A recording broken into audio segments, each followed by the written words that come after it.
going to share with you today are ways to talk to people, whether I know that some of you are coaches or starting an NLP or hypnosis-based business, and some of you may be in this classroom and you're not quite sure what you're here for yet, and that may soon change. And what we're going to do is we're going to teach ways to therapeutically and conversationally help people to perceive time in different manners.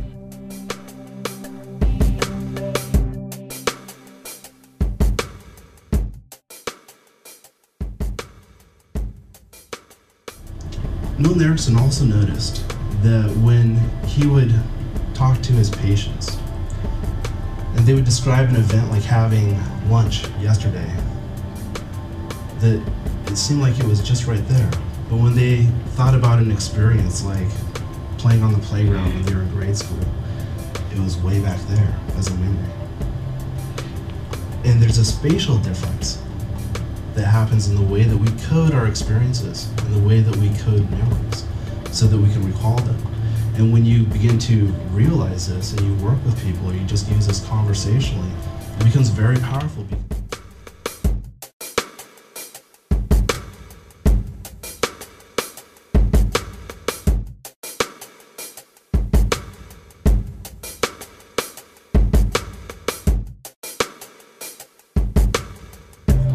How many people are just here to change your whole life? Oh, everybody. Oh, very good. That's right. Okay. We're here to support you going through that. So what is time? Time is subjective, it's objective. I think we could all agree that, we could watch a clock and we could watch a minute pass. Yet, what has really passed? What has changed? And what we use is we typically use time as a measure of the experiences that we changed, and we use it as a way to know or to distinguish the past from the present and the present from the future. Next few hours we're going to disconnect some of the emotions so that you actually have a decision as to how you want to act in specific situations.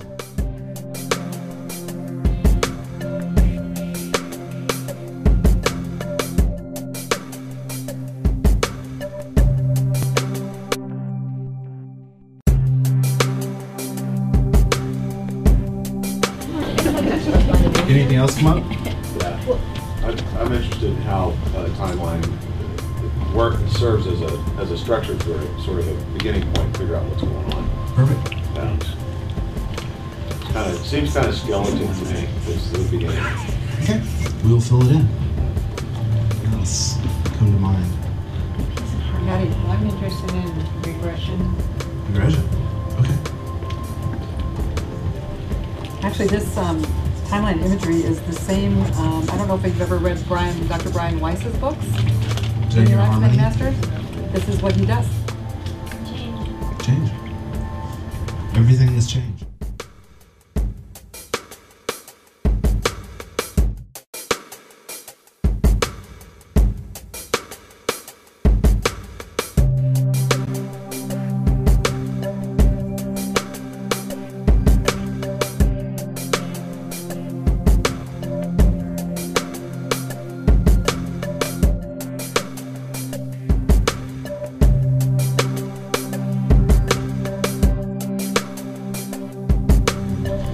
The beauty of NLP and the power of NLP is that we've been able to demonstrate that there's actually a process that happens, even if it occurs in less than seconds, nanoseconds, that there is a strategy, there is a process, and it's happening on a level that most people are unconscious of. And when you become consciously aware of what somebody else is unconscious of, you can speak to them as Milton Erickson was able to, on a level that they understand, because you're connecting with their value center, you're connecting with the center of their body, which I refer to as their unconscious mind. And it's this center that makes their decisions, whether they like it or not, whether the decisions are empowering or disempowering. This is where it comes from.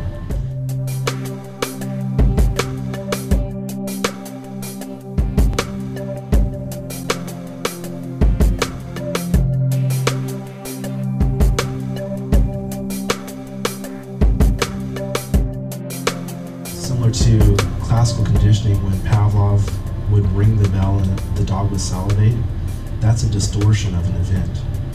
It doesn't necessarily mean that the dog was going to be fed, which is why the dog was salivating in the first place.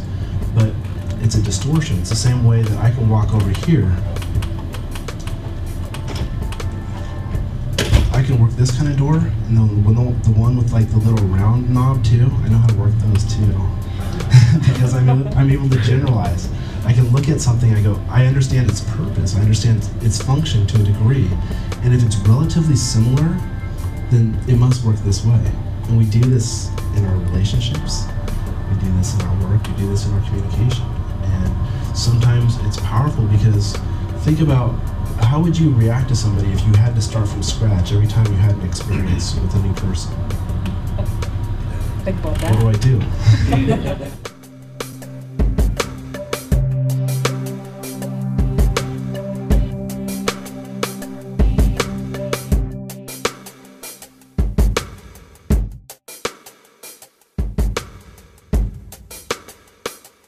So we'll go there.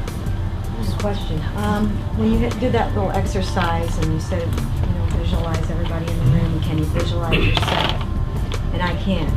So what I'm wondering is because anxiety is produced oftentimes for me if I'm thinking about, say, for example, getting on stage or coming into it.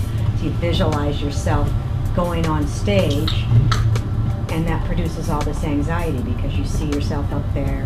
And so is there a way to kind of deal with that? Absolutely. So you see yourself in a different, what I mean? In a different light.